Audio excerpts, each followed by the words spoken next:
Dig in, dig deep, be willing to take a faith leap into life, into work, off stage at a concert.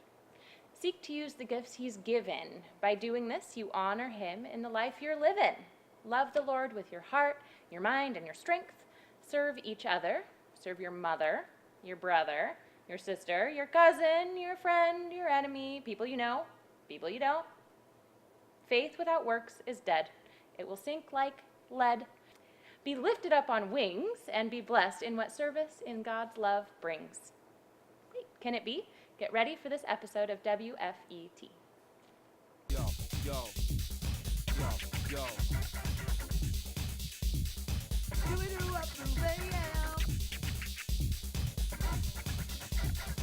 Huh?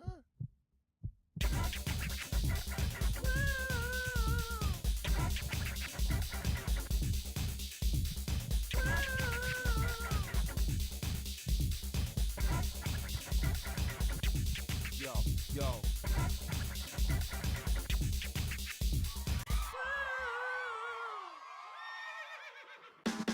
And now it's time for everyone's favorite game show, Would You Eat It? Would you?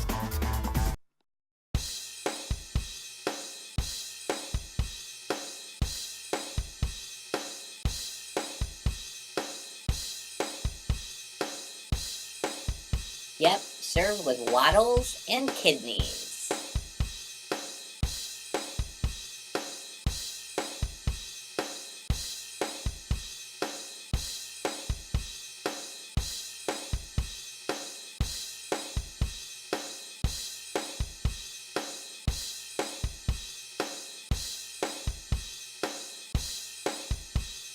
A leghorn has a single one.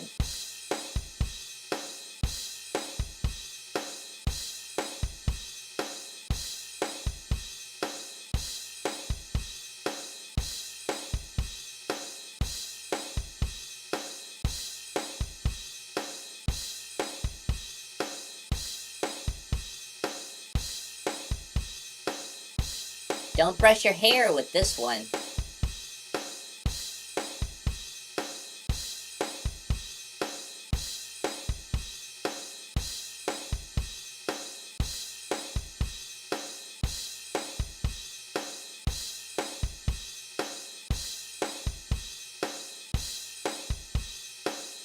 It rhymes with Holmes.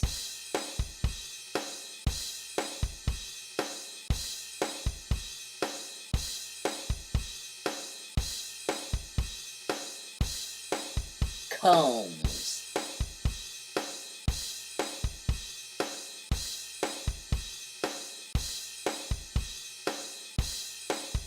Now the question is on Would You Eat It? Would you eat it?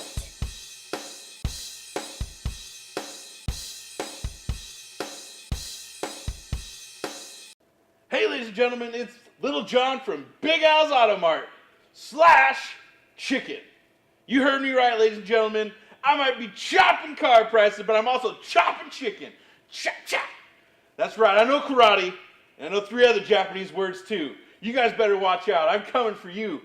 Selling you a car. Like I said, 3s of cars. We have 1 car, 1 truck, 1 van. Still haven't sold anything yet because you guys haven't came see me.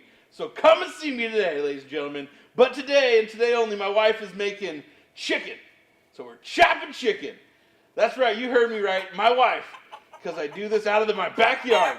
That's right, I got the most state-of-the-art 2-car garage you can imagine. It has an electric garage door opener. That's it. So come on down and see the 3 cars I have showed in my 2-car garage at Big Al's Auto. Come on in. We'll sit you down, have some dinner with us. Maybe if you actually buy the car, we might watch a movie with you. I might friend you on Facebook. I might stalk you just a little bit.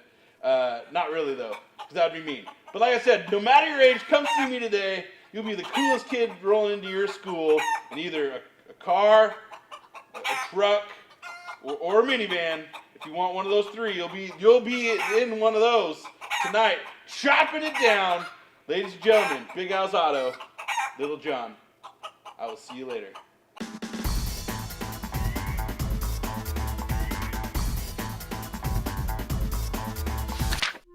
The Lorax by Dr. Seuss.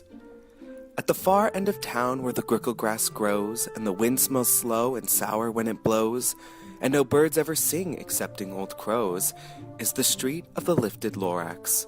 And deep in the grickle grass, some people say, if you look deep enough you can still see today, where the Lorax once stood, just as long as it could, before somebody lifted the Lorax away. What was the Lorax, and why was it there? And why was it lifted and taken somewhere from the far end of town where the grickle grass grows? The old Onceler still lives here. Ask him, he knows. You won't see the Onceler, don't knock at his door. He stays in his lurkum on the top of his store. He lurks in his lurkum cold under the roof, where he makes his own clothes out of muffered moof. And on the special dark midnights in August he peeks out of the shutters, and sometimes he speaks, and he tells how the Lorax was lifted away. He'll tell you perhaps, if you're willing to pay. On the end of the rope he lets down a tin pail, and you have to toss in 15 cents and a nail in the shell of a great-great-great-grandfather snail. Then he pulls up the pail, makes a most careful count, to see if you've paid him the proper amount. Then he hides what you paid him away in his snub, his secret strange hole in his gravulous glove. Then he grunts, I will call you by whisper-ma-phone, for the secrets I tell you are for your ears alone. Slap!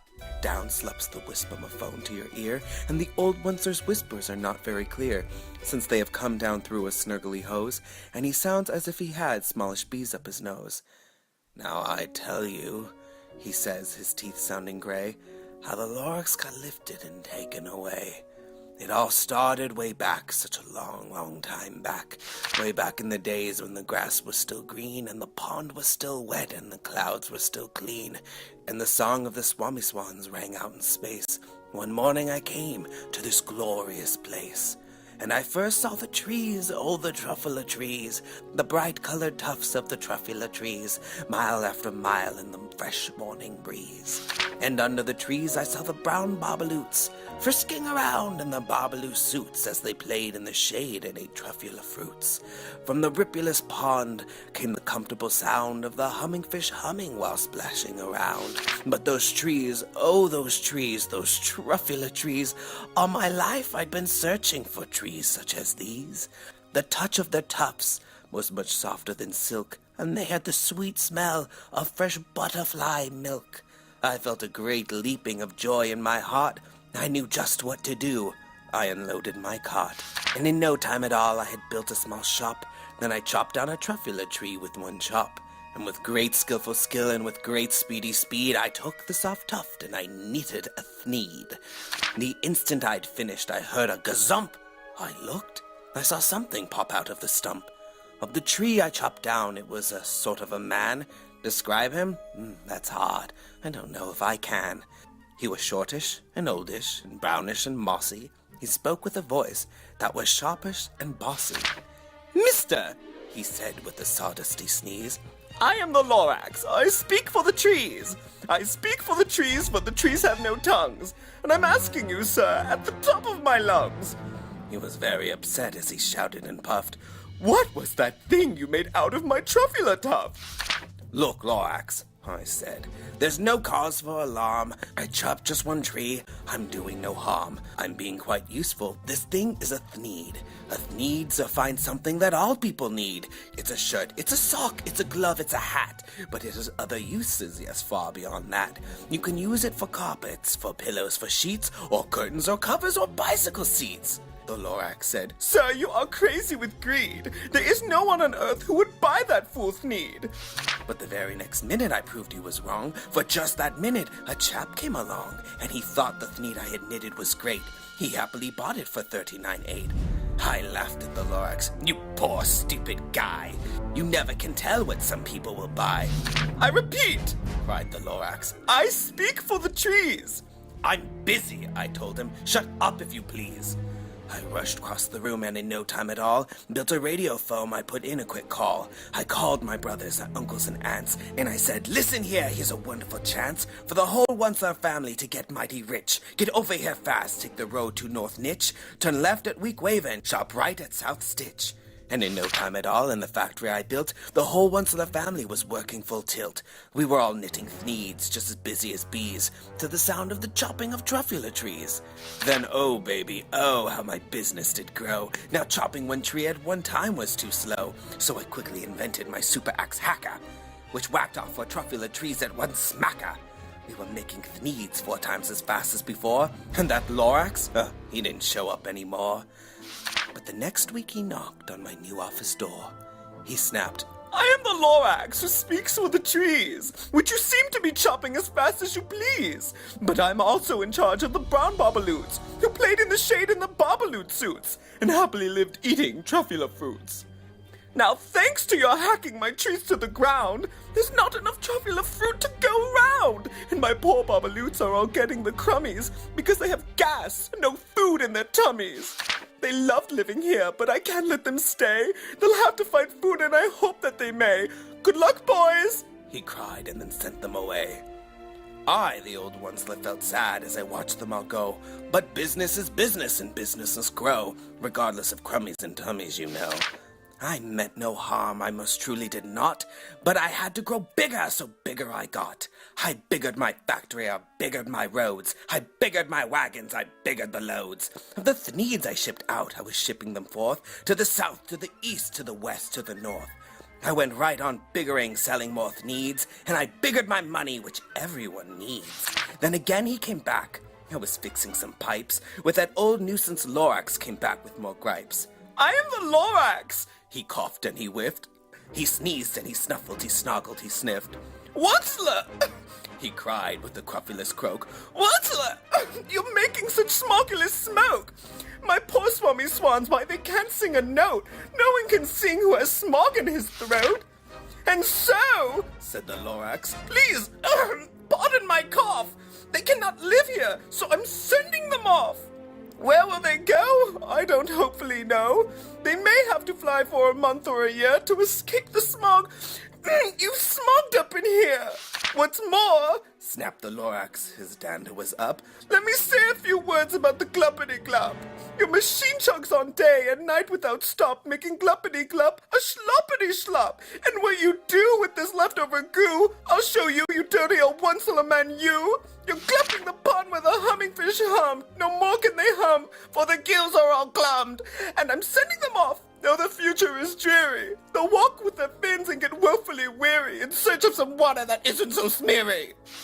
Then I got mad. I got terribly mad. I yelled at the Lorax, "Now listen here, Dad.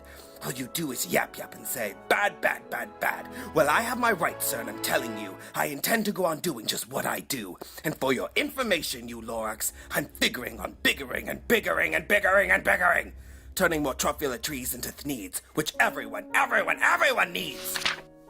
And at that very moment we heard a loud whack. From outside in the fields came a snickering smack of an axe on a tree. Then we heard the tree fall, the very last truffula tree of them all. No more trees, no more thneeds, no more work to be done. So in no time my uncles and aunts, every one, all waved me goodbye. They jumped into my cars and drove away under the smoke-smuggered stars. Now all that was left neath the bad-smelling sky was my big, empty factory, the Lorax, and I. The Lorax said nothing, just gave me a glance, just gave me a very sadward, backward glance. And he lifted himself by the seat of his pants, and I'll never forget the grim look on his face when he hasted himself and took leave of this place through a hole in the smog without leaving a trace.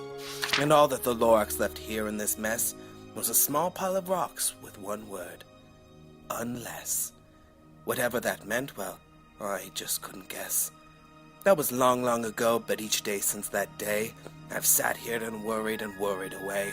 Through the years, while my buildings have fallen apart, I've worried about it with all of my heart. But now, says the Onceler, now that you're here, the word of the Lorax seems perfectly clear. Unless someone like you, who cares a whole awful lot, nothing's going to get better. It's not. So catch! It's a truffula seed. It's the last one of all. It's a truffula seed. It's the last one of all. You're in charge of the last of the truffula seeds. And truffula trees are what everyone needs. Plant a new truffula and treat it with care. Give it clean water and feed it fresh air. Grow a forest and protect it from axes that hack. Then the Lorax and all of his friends may come back.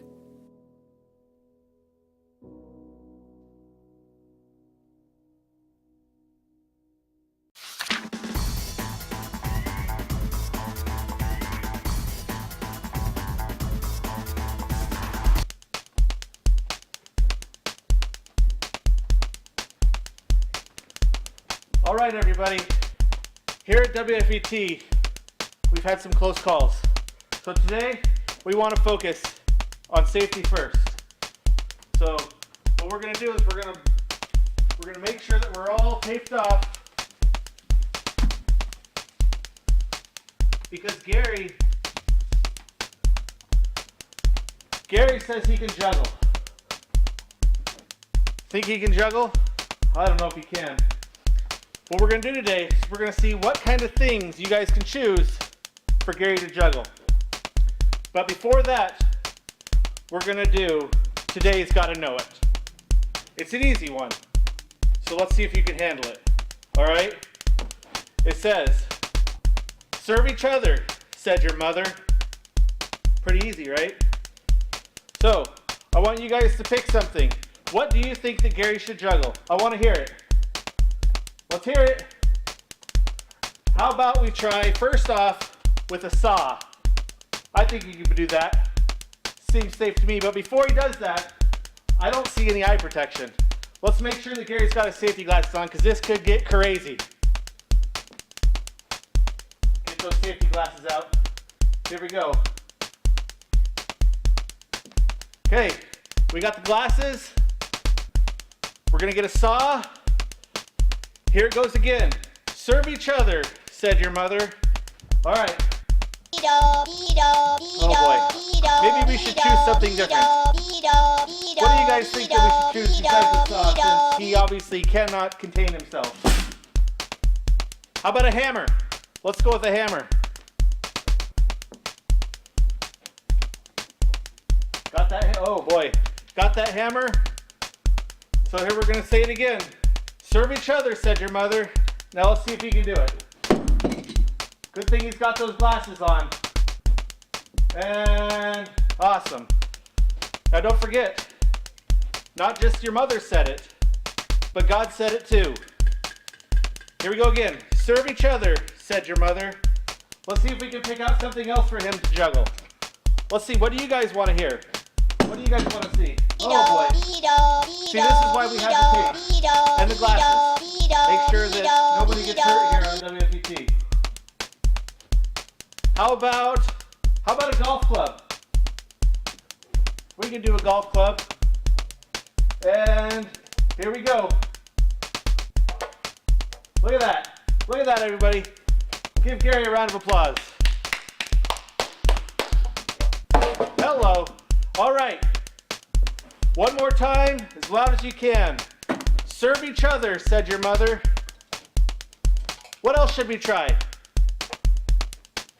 Any volunteers? What should we do? I heard a parrot. Let's try a parrot. Good to see we got our safety glasses on here. Here we go. Let's try a parrot. Gary Chapin, everybody. Last time. Say it as loud as you can. Serve each other, said your mother. All right, kids. Till next time, you guys be safe.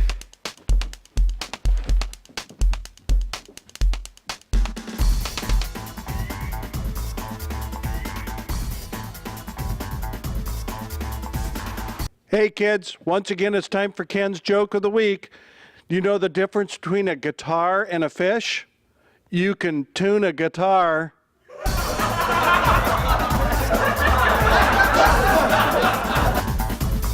Hey, ladies and gentlemen, Little John from Big Al's Auto / Chicken Mart. So I'm here to tell you the scripture verse of the week. It is 1 Peter 4:10. You're right, see how I did that? 1 Peter 4:10. 10. All right, it starts by saying, be good servants. So how are you a servant? It's you help people around you. So that's what you guys want to be. You guys want to be good servants and help people around you. So we're going to start this all over again. 1 Peter 4:10 says, be good servants and use whatever gifts he has given you. All right? So you guys see I did that second part? So we're going to just do the second part here. It's going to be, and use whatever gifts he has given you. All right? So let's go from the top. 1 Peter 4:10 says, be good servants and use whatever gifts he has given you. All right? Now the last part of 1 Peter 4:10 is, in a way that will best serve who? Is it serve you? To serve me? Oh, no. To serve each other. Everyone around you. All right? So let's just do the last part. In a way that will best serve each other. All right.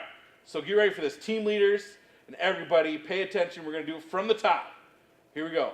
1 Peter 4:10 says, be good servants and use whatever gifts he has given you in a way that best serves each other. One more time. I didn't see you with the face do it right. You. Yeah, I'm talking to you. You with the face and the hair and the shirt. All right, here we go. 1 Peter 4:10 says, be good servants and use whatever gift he has given you in a way that will best serve each other.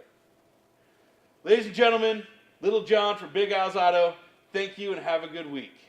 Peanut butter, peanut butter, peanut butter, peanut butter, It's time for I'm So Smart.